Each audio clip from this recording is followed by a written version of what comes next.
just some muscled up stud out there shackling his white boyfriend to a pipe and butt fucking him into oblivion. Just tearing that ass tattered Confederate flag draped across his shoulders, putting in work that he wants to for reasonable wages.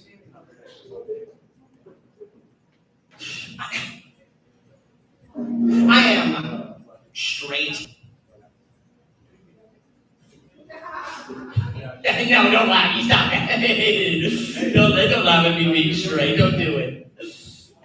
Everyone does. I get it, but I used to date a black girl for a little bit, and we were having sex. She called me the N-word. That was the best day of my life. I'm not gonna lie to you. That was truly the best day of my life. I appreciate that. Best day of my life. I was like, oh man, I'm into that good right now. Are you fucking serious? I felt like the cringe in that moment. I grew 3 sizes that day. It's like some fucked up version of Pinocchio. Like she took me alive.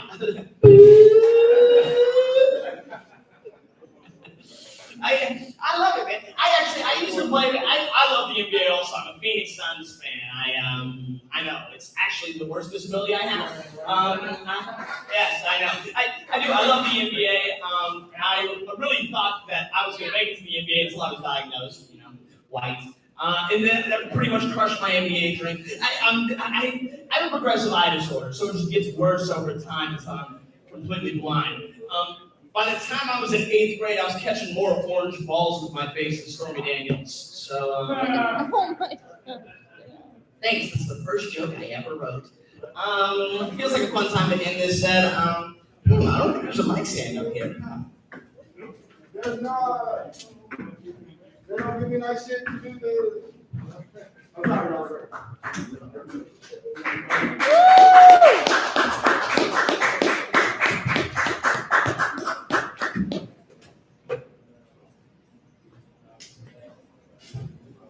We both fucking with y'all. Y'all make some noise for my Uber driver, Zane. Bro, I love Zane. Bro, and Zane doesn't know it. Like, my favorite thing about Zane Lovely is that the fact that he doesn't know how fucking handsome he is. Like, he doesn't know that the bitches be going crazy for him. Like, he doesn't know. Like, bitch, I want to look like you so bad. Like, he doesn't know. Like, he don't know that the hoes be wet as soon as he walk in the room. Like, only I know, and I gotta tell him, like, you just got 5 bitches wet as soon as you walk in here, Zane. I don't know. I don't know how that shit works. All right. You know what? Now, just real quick, as y'all host, like I said, I've just been sitting back here enjoying the show just like y'all. And guess what? The edible I took kicked in. So I just got a random ass thought. I would just like to say this. I don't think there are any good 9/11 movies. I don't. I just really don't. Like, and the thing is, I already know why there's no good 9/11 movies. Guys, y'all walked in at the perfect time. Check this out. There ain't no good 9/11 movies. Sir, right now, you got a favorite 9/11 movies? You got a favorite 9/11 movies? Oh, you look like you would. You look like a patriot. Shut your ass up. Nah, but the thing is, there's no good 9/11 movies, and I know why. It's because no 9/11 movies put a pair of titties in them. Yeah, bro, now hear me out. Now I know what y'all thinking. Oh, 9/11 was a national tragedy. Like, you can't put a pair of titties in that. But think about this. The Titanic. Over 1,000 people died, and in that movie, they still had enough time to squeeze in a pair of titties. I'm just saying. I'm just saying. And the thing is, I'm not a Hollywood director. I'm just a nigga that loves titties. I don't know how y'all gonna get them into the film, but I got some ideas. So check this out. So I'm thinking maybe you do a movie, you start off on like inside of an airplane, like you start off with like, it's a normal day, September 11th, and there's some young lady in the plane. There's some young stewardess on the plane, and she noticed a group of terrorists and things like that. She's like, oh my God, I think those are terrorists. And then immediately one of them actually stands up with a box gun, and he was like, we're gonna take over this one. You know what? I'm not gonna do the accent, that's fucked up. But we're gonna take over this plane unless we see a pair of titties. Yeah, and that young brave stewardess, she just runs up and she's like, save us, and then she whips out her titties. And then y'all do whatever the fuck y'all want for 56 minutes. I don't know. Fuck. All right, man. I see. All right, you look kind of on board. All right, that was just my first movie idea. My second movie idea is this. All right, so check this out. So we started off on the Twin Towers. Yeah, and you know what? It's actually going to be a story. It's going to be a love story. So we start off with this young man, and he actually is a big office exec at the Twin Towers. But he's actually having an affair with his secretary. Oh, no. But he's like September 11, 2001 is the day some shit is going to change. So he's like, so today he's gonna break up with his secretary. So he gets up extra early and shit, and he rushes into work. And the thing is, so this secretary is already in there. She's sitting on his desk. And so he rushes in and he tells her, he's like, baby, listen here. I love my wife and I sort of like my kids. And I can't just keep on having all this amazing sex with you. I can't keep doing this. And so the secretary looks at him. She's like, oh, so you just gonna leave these? And then she whips out her titties. And he's like, oh my God. She's like, I know, they're amazing, right? And he's like, nah, bitch, a plane coming, what the fuck? Then again, y'all do whatever the fuck y'all want for 56 minutes. I don't give a shit. I don't care. I got keys and y'all got the planes. 9/11 movie. It's not that hard. Okay? Not a Hollywood director, just a nigga that loves titties. Now, with that being said, are y'all ready for y'all headliner for tonight, everybody? Y'all ready for y'all motherfucking headliner? Now, y'all headliner of this evening is a man that knows his way around a pair of titties. He is the modern day Noah!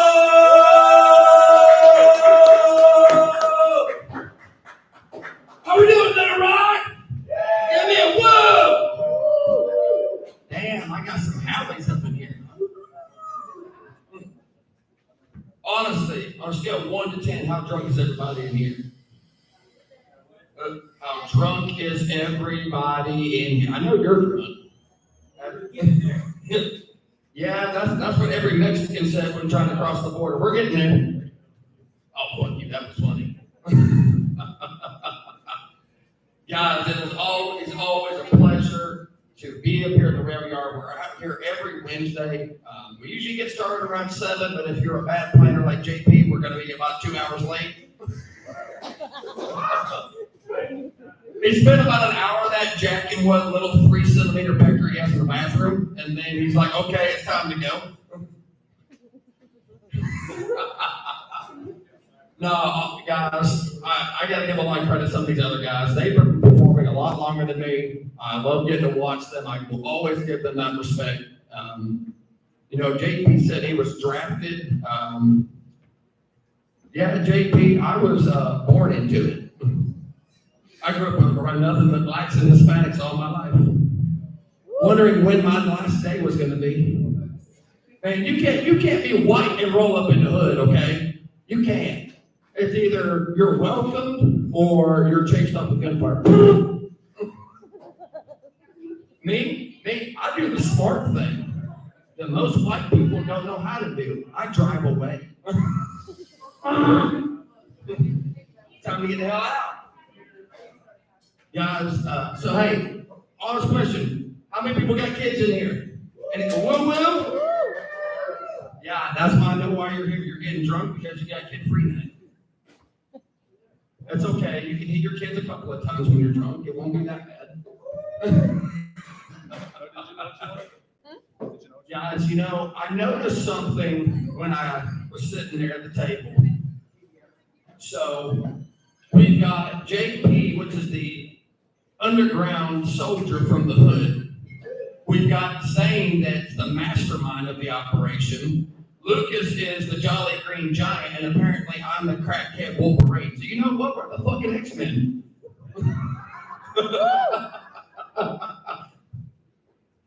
No, guys, I give them a lot of love. We like to pick at each other. It's easy for Lucas because he's taller than the rest of us. Yeah. Guys, it's always fun to come up here and share my story, especially I am in a interracial marriage. Let that one sit in. You clap, you don't go home with her. Do you know what it's like to wake up in the morning and hear That's her getting her inner gremlin out. You know what it's like to be told, I'll kill you if you look at another woman? Yeah, she'll actually do it. She's actually tried. First, I thought she was going to hit me with a shotgun. No, that didn't work. No, she just went right for the butter knife. JP wouldn't know nothing about that. He doesn't have a Latina. Mentiroso. Damn it, no, don't say damn it. The only advantage I have in this marriage is I haven't shot myself yet. I got married once and I got married again. I guess I didn't learn from my mistakes. Ain't that true?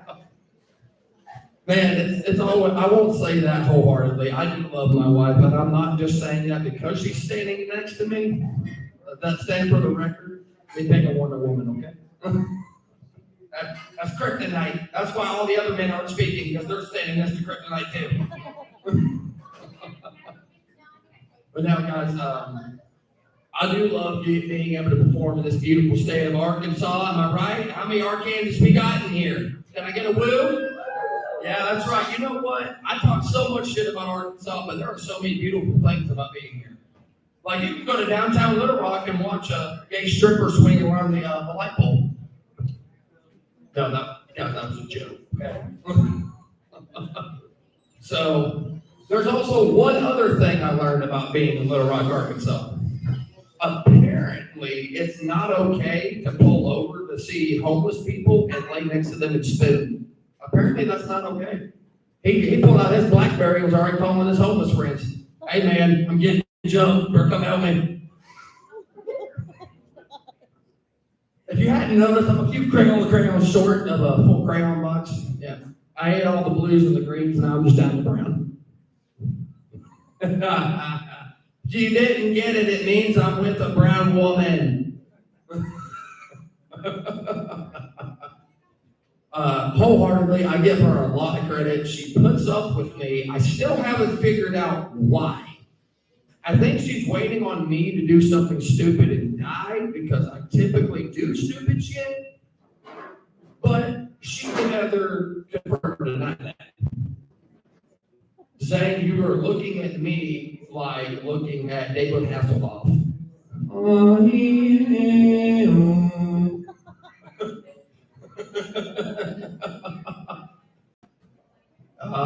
You know you're the prettiest short redneck in here. Even though he has a baby, you know, he made a lot of gay pride jokes. I don't know, Z. I think you might be able to pass for it. I'm just playing with you. I'm just playing. I love you to death. Not the homosexual way, and you're my kind of friend kind of way. So, is there any married couples in here? Any married couples? Woo! Woo! Yeah, that's not what it sounds like after you get married. Woo! Damn, y'all didn't learn from your mistakes either. Try adding a child into it. Then tell me how fun it is. I have a little hell spawn for a child. He acts just like me, talks like me. But he does one thing that I'm not afraid of. Talks to girls. You know what it's like? Look, I took this kid to Hooters, okay? He said he wanted to see titties and asses, okay? I give him what he wants, and he gets disappointed. I'm like, Kevin, it's okay. If you're gay, just tell me. I will love you the same. But no, it's definitely difficult raising an autistic son. It really is. Because his favorite foods consist of chicken nuggets and mac and cheese. I hear. Nah, man, I go broke buying fucking mac and cheese. Do you know what it's like to tell your kid to do something and then they don't do it? How many of you abusive motherfuckers are in here? I hear clapping. I know you did. Damn. Would you hit him if he wasn't white?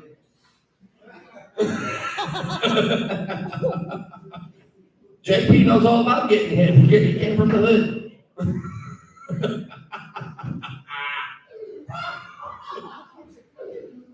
You know, I found it really funny when Lucas was up here talking about people dying on helium and talking about Albert and the Chipmunks. No, it's more like Stitch from Lilo and Stitch. How? You know, that's about how it really goes. And to you racist motherfuckers talking about not liking sloppy joes, you don't know what you're missing. That is an orgasm in a sandwich. I don't call them sloppy joes, I call them sloppy ho. Can I get an oh? Yeah, I got some hoes in here. Man, you know, I like to say, I like my food like I like my wife, nice and wet.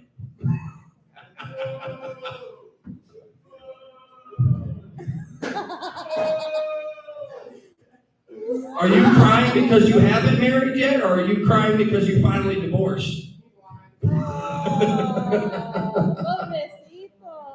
Ay, papacito. Guys, it is. God damn it, you motherfucker threw me off. You know, that's what I found really funny about his set. You know, I said that's what she said. And I say that for a reason. I had a group of guys come in here one night. They were all military, current, former. And my question was, well, you know what? I'm going to ask you, because you're looking at me like I look at a piece of cheesecake. Hey, are you fast or are you slow? You don't know? I can ask my wife and she'll tell me if I'm fast or slow. No, nothing? No, fuck you. No, so I asked this guy that question, and his response was, I don't know, ask my wife. My response to him was, well, that's only a 3-second conversation. Oh, fuck yeah, that was a good joke. Yeah, you didn't know I'm white Irish. So I'm the Irish that's on the other white side of being Irish. That was a joke. That was not serious. You married a Jew. So Yeah, there you go. There's something I can talk about. I married a Latina Jew. You tell me how much fucking sense it is to meet a Latina Jew. I thought maybe her dad molested altar boys. I didn't know. Yeah.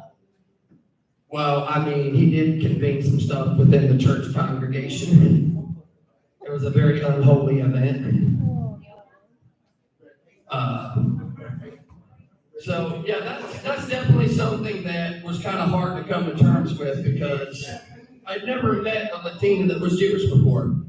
So she made the comment to me after I became an ordained minister. Yeah, didn't expect that one, did you? I didn't meet her. She just signed me up for it and said, "Hey, here you go, your license." She said, "Well, baby, you're a man of the cloth now." I got you, JP.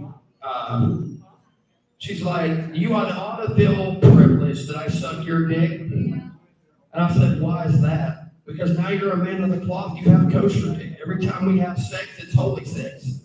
That's right.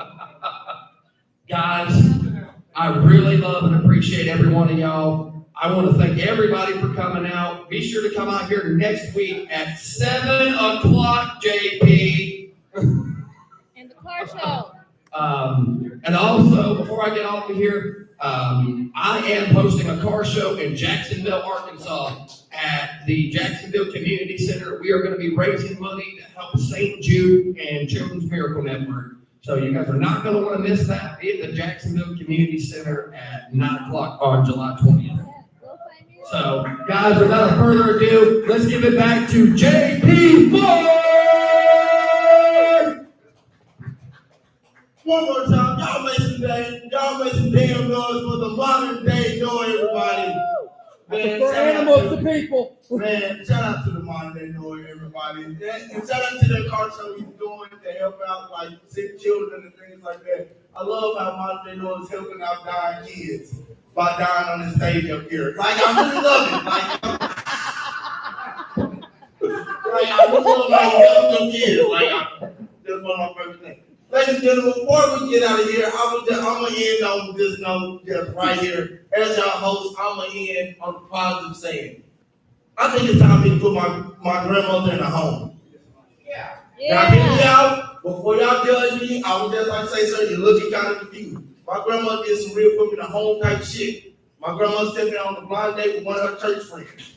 Now, I'm like y'all, I'm thinking about to be some young lady from the church. I feel like it just drink and drive. It'd be a fun time for everybody involved. It'd be great.